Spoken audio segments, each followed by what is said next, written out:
All right, back again. We're talking about different forms of revenge. Some people, on a narcissist at least, some people focus on success and that type of thing, which is typically encouraged. However, revenge doesn't always have to take the form of success or even direct confrontation with a narcissist, right? Sometimes the most profound forms of vengeance lie in reclaiming your power and demonstrating their lack of control over you, right? And see, the biggest thing for a narcissist that really gets to them, and this is specifically for those who may have come from a deep background, from a family dynamic, or some type of intimate partner type of situation with a narcissist, marriage, relationship, stuff like that, right? Where the narcissist had gained a significant amount of leverage over you in your life, where they had a lot of control, right? They had a lot of control over you, and the way that you begin to move was to accommodate their needs, their desires, their wants, right? And you pretty much, based your life off of them. And they knew this because they conditioned you to be that way, right? And a big factor in this is that narcissists, in their minds, because they know they've gotten you to, they've conditioned you to be this way for such a long time, you've become predictable to them. This is why they don't flinch much when you say that you're done and you don't like this and you get mad, you get upset. They've seen that pattern time and time again from you, right? So before we address the strategies, it's critical, it's crucial to understand how narcissists operate. I have to keep driving this in because many people forget narcissists have a very fragile ego. Beneath that boisterous, cocky, inflated self-image lies deep insecurities in a fragile person. They project a lot of their own fears and inadequacies or guilt onto others, right? So they derive these satisfactions from manipulating and maintaining control over you, whether through charm, deceit, or intimidation. And again, they're very good at mixing that up to keep you off basis. Right? So if you can recognize this, you can learn how to disengage from these manipulative ways and tactics. Now, the forms of revenge, other than just being successful, a big one comes in emotional independence. These can seem really subtle, but they're very impactful. Right? And why does that work?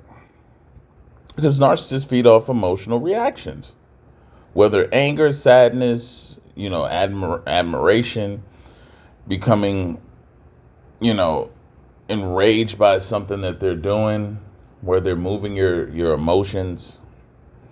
These things, they feed off that. So by becoming emotionally detached, you deny them the validation that they crave, that they know that they can get from you. This takes a lot. We're talking about being indifferent. We're talking about being, not caring.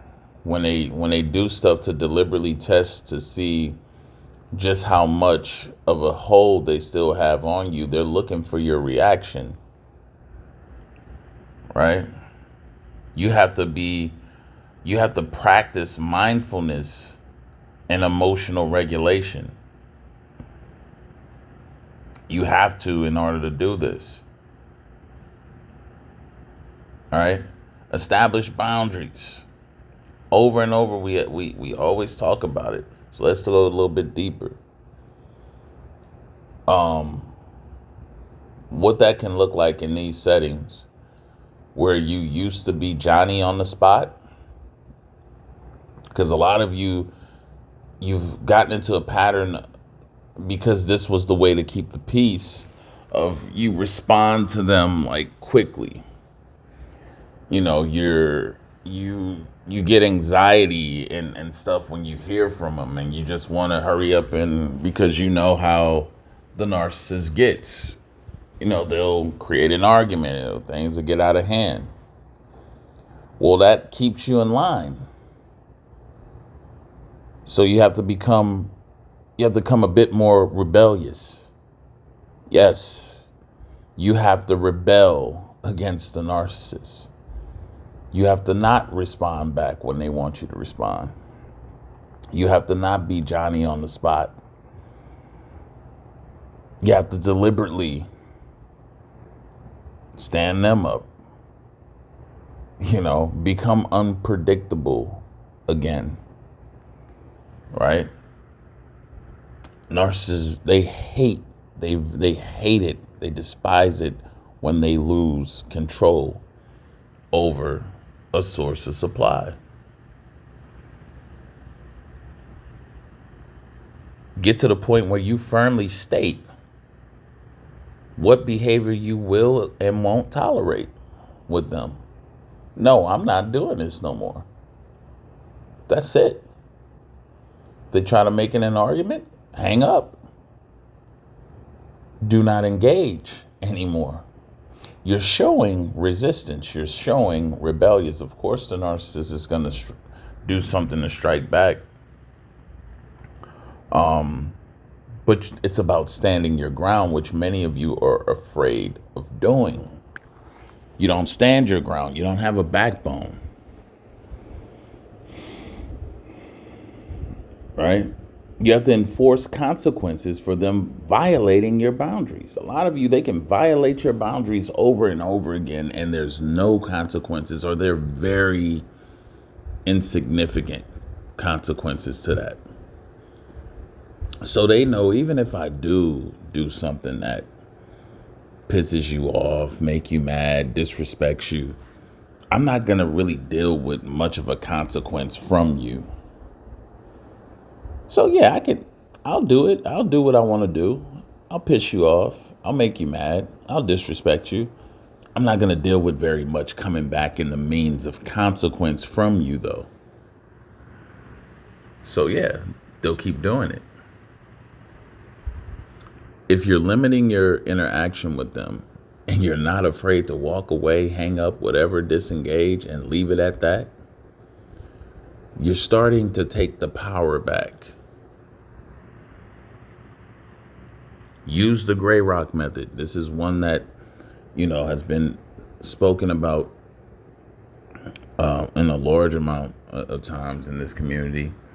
And that's responding minimally, unemotionally, to reduce their influence. You're going to be constantly showing them right before their eyes a source of supply slipping away, and them having absolutely no control to bring it back in. It drives them crazy. For a narcissist to see a source of supply rebelling against them with no ability to affect them to bring them back in, yeah, that's a form of revenge. When you become deliberately rebellious.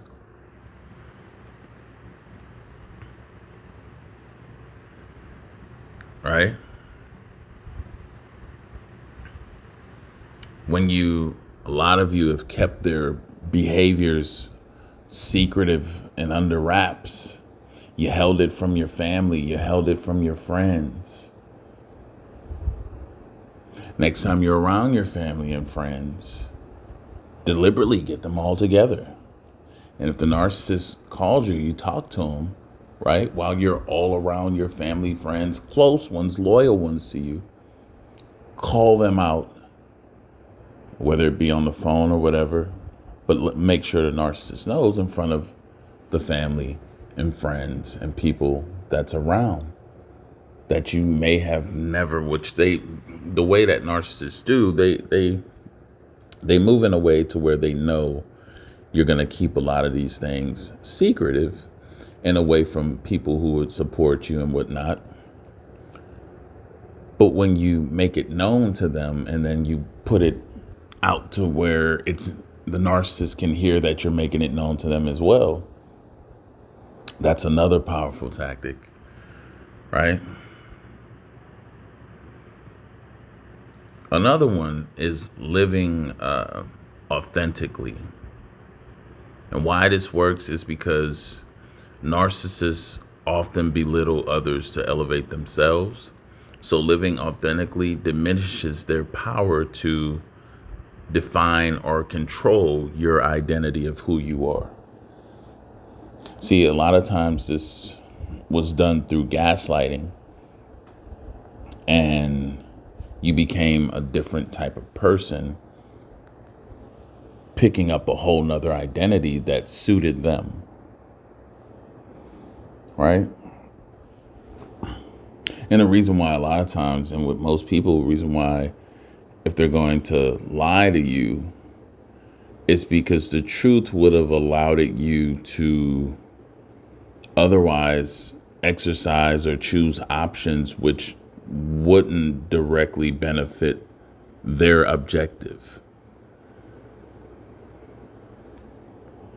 So when you begin to become more of who you are and not what they want you to be, again, this all lies in rebellion. They can see it. And the narcissist is instantly going to believe, right? Because you're not going to tell them the typical, well, I'm talking to someone, or leave that out. They know you're lying when you say that. Don't even do that. They know you're lying. It's the behavior that speaks volumes. The smallest gestures speaks the loudest volume sometimes. And it's the behavior in which, if you start to be rebellious and you start doing these things, it's the behavior that leads them without you even saying it. And it doesn't even have to be the case, but it leads them to thinking, oh, you must be with someone else. Now you spark that jealousy within the narcissist, that rage of really losing control, and not just losing control because of something they did, but because of something someone else is doing to you. Follow where I'm going. So when a narcissist sees the change in behavior that's pretty much drawing a hard line that it's never did before, and this is by really standing your ground, being rebellious, breaking all of the predictive patterns that you used to have with them. They're not thinking, oh, you just came into the light or you got information about them. They pick up, and what they see is you're dealing with someone who's taking and pulling you away from them.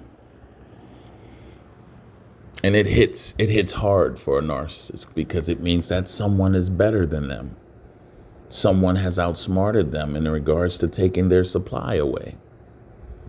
Little do they know you're just using tactics in which causes them to think in that way anyway.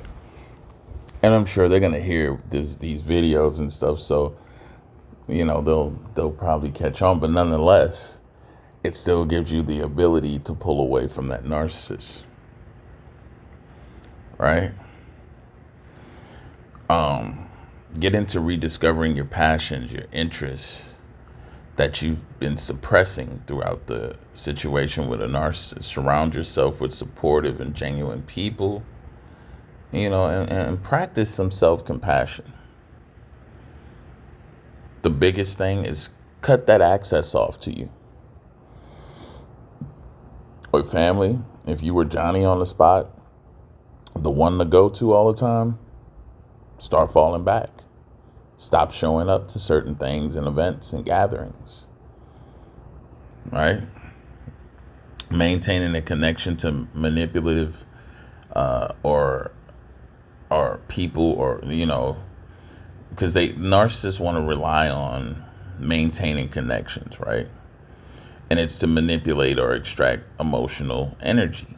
So when you're removing yourself from their orbit, it's both empowering and it's devastating to them. I'm going to say that again. It is devastating to them. That's why no contact is so effective.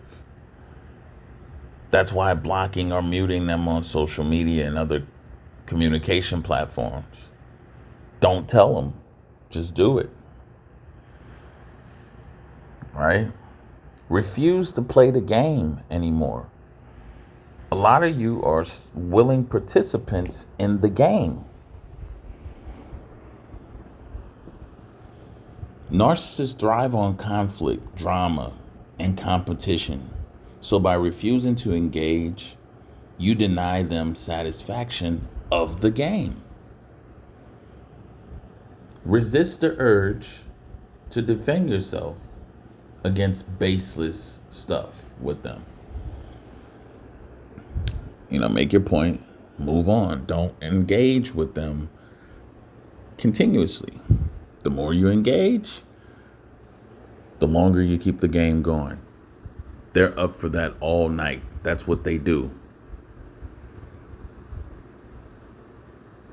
Focus on internal validation rather than seeking acknowledgement from others, to where you feel like you have to prove yourself. Because they rely on that. Because that's what they go off. So they know how to get to other people based off how they are. Stay calm, stay composed, shift the narrative. Right? Because narcissists often control relationships by controlling the narrative. So reclaiming your story undermines their power. You got to reframe the experience as a lesson or an opportunity to grow. Not that you were broken, right?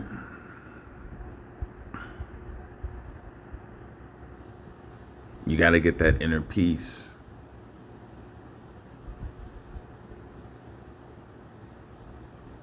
Right?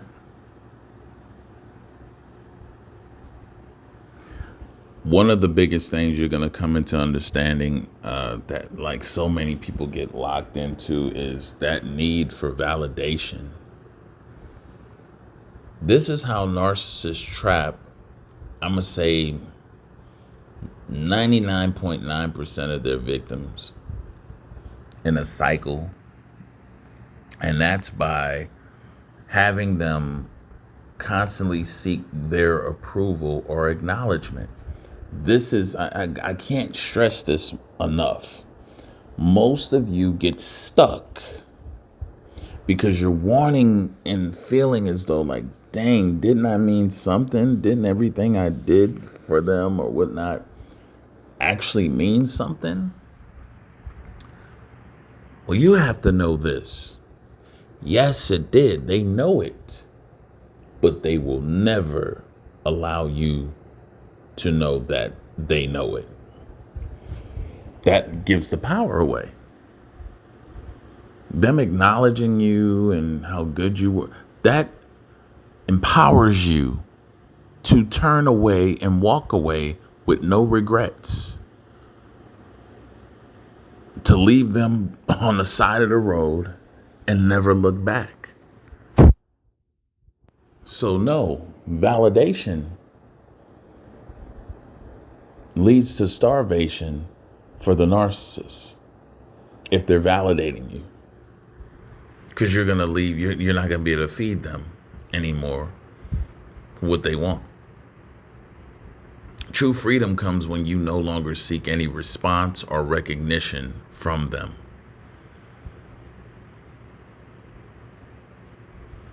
That's real. So, to conclude this, revenge against a narcissist doesn't have to be about external achievements or direct retaliation. The true empowerment lies in reclaiming your sense of self, setting boundaries, and refusing to let their actions define your emotional state. So, by focusing on alternative strategies, you not only heal, but you also achieve a deeper, more lasting form of revenge, freedom from their control.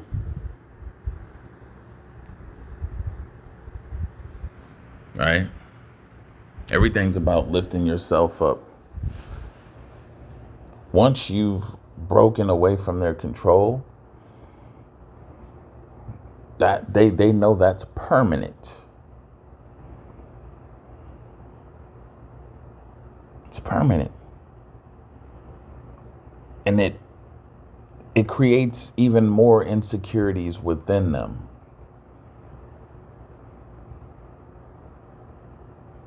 To where it makes it harder and harder for them to get different sources of supply. That's why sometimes you see them go to, if you really broke away from them and had this type of effect on them, you'll see them go to some of the bottom of the pits, bottom of the bottom replacements of supply after you. And you'll be like, damn, how did they end up with that? Because based on how you moved on, and invalidated them by not giving them any of your attention or time anymore, it broke them severely. They'll never let you know, but you see it in their actions. Anyway, I'm going to leave it at that for this message. If it resonated with you, make sure to like, subscribe. If you're interested in a one-on-one consultation, just click the link in the description. My email is there. Shoot me an email and I'll get you information on how to go about doing that. Till next time, enjoy your day. Have a good one.